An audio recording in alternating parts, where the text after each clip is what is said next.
Jeb Bush released his tax plan, and he's basically copying George W. Bush and the tax plan that he implemented when he was president.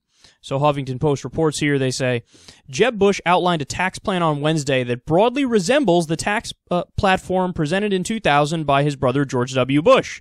The main difference, Jeb would give even bigger tax breaks to the ultra-wealthy. The current income tax rate on the wealthiest Americans is 39.6%.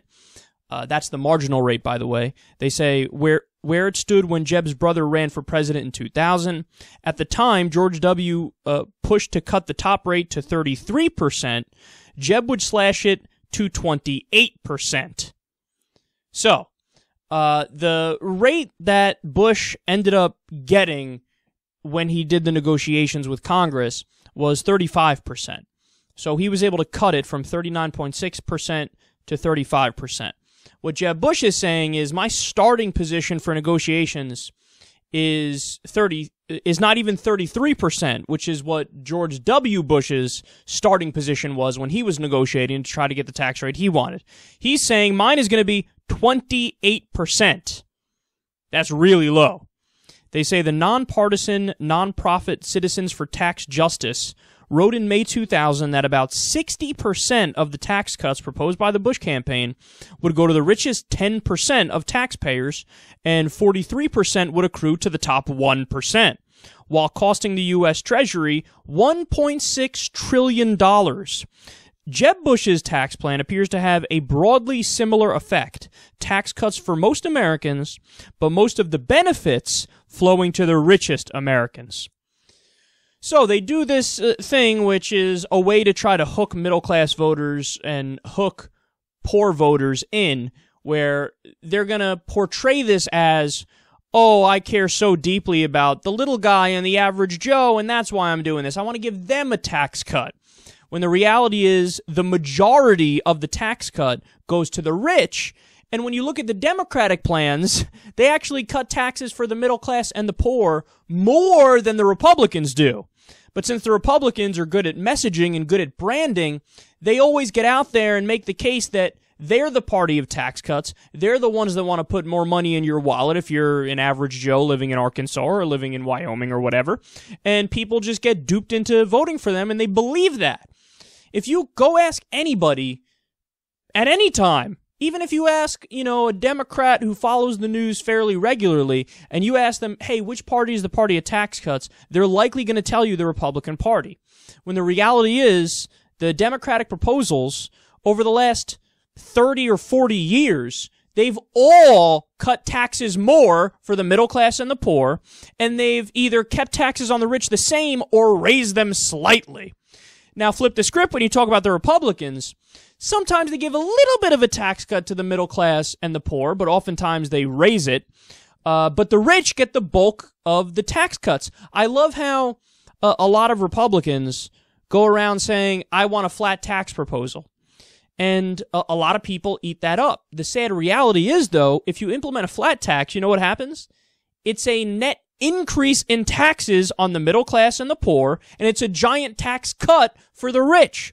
So in theory, some people might like the way it sounds. Oh yeah, 13% across the board, man, I'm in for that.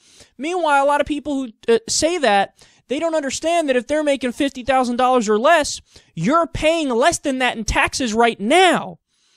So if you started paying the 13% rate, you have your taxes increase. It's not going to help you. It's going to hurt you. It's only going to cut taxes for people who are billionaires and people who are well off.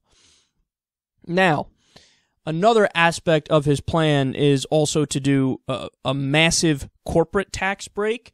This is at the same time that the effective corporate tax rate in America is one of the lowest in the modern world. You're always going to hear this talking point from the right, and you're always going to hear this talking point from people on CNBC, for example. They'll say, well, the U.S. has the highest corporate tax rate in the world. Now, what they're leaving out is that's the nominal rate, which means that's the rate on paper, the rate that nobody pays. After you factor for all the deductions and all the loopholes, the effective corporate tax rate in America is one of the lowest in the modern industrial world.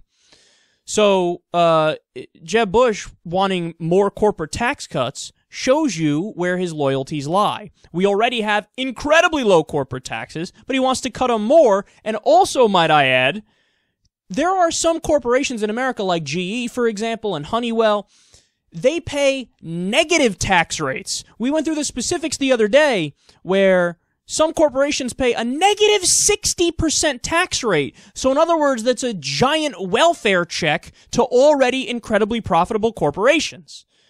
Now, why should that be the case? While at the same time you have construction workers and accountants and regular people with office jobs paying 20% in taxes, for example. It just doesn't make any sense, which leads to my final point on this. They're not looking out for you, number one.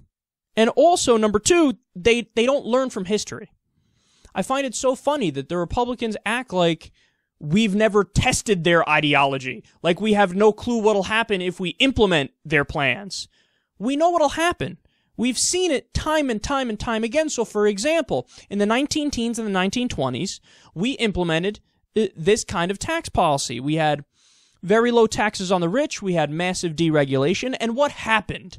That led to the roaring 20s, and then the stock market crash and the Great Depression in 1929. Now, fast forward, when did we do that again? Under Ronald Reagan.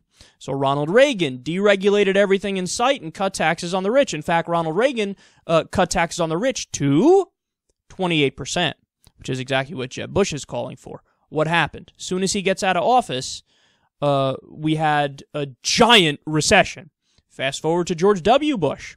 He did the same thing. Massive deregulation, tax cuts for the rich. What happened?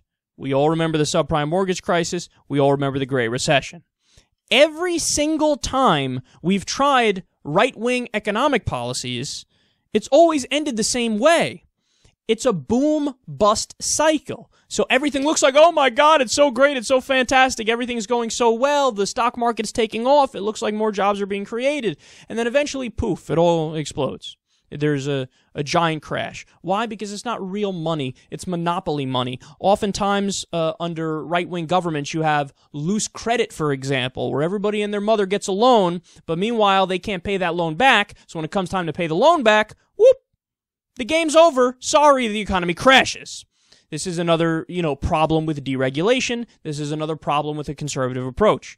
So what's so sad to me is that they're know-nothings. It's one thing if you're dealing with an opposition that's intelligent and they disagree with you, but they're respectable. This opposition is not respectable. They're not intelligent. They're know-nothings. They look at history and they have their fucking thumbs up their asses and the dots don't connect in their fucking mind and they don't go, oh, I see how that works. Let's not do that.